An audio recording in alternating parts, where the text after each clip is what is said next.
بسم اللہ الرحمن الرحیم۔ رسول اللہ صلی اللہ علیہ وآلہ وسلم نے ارشاد فرمایا، دو سیاہ چیزوں سانپ اور بچھو کو قتل کر دو، خواہ تم نماز میں ہو۔ رسول اللہ صلی اللہ علیہ وآلہ وسلم نے ارشاد فرمایا، جسے یہ پسند ہو کہ مشکلات اور تکلیف میں اللہ اس کی دعائیں قبول کرے تو اسے خوشحالی کی حالت میں کثرت سے دعائیں مانگتے رہنا چاہیے۔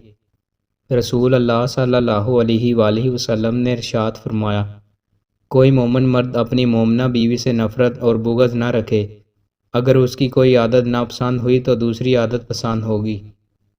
رسول اللہ صلی اللہ علیہ وآلہ وسلم نے ارشاد فرمایا، تم میں سے کوئی شخص اس طرح نہ کہے کہ یا اللہ اگر تو چاہے تو مجھے معاف کر دے، میری مغفرت کر دے، بلکہ یقین کے ساتھ دعا کرے، کیونکہ اللہ پر کوئی زبردستی کرنے والا نہیں ہے۔ رسول اللہ صلی اللہ علیہ وآلہ وسلم نے ارشاد فرمایا، تم میں سے کوئی شخص کسی تکلیف کی وجہ سے جو اسے ہونے لگی ہو موت کی تمنا نہ کرے۔ اگر موت کی تمنا ضروری ہی ہو جائے تو یہ کہے کہ اے اللہ جب تک میرے لیے زندگی بہتر ہے مجھے زندہ رکھیو، اور جب میرے لیے موت بہتر ہو تو مجھے اٹھا لیجیو۔ رسول اللہ صلی اللہ علیہ وآلہ وسلم نے ارشاد فرمایا، جو لوگوں پر رحم نہیں کھاتا اللہ بھی اس پر رحم نہیں کھاتا۔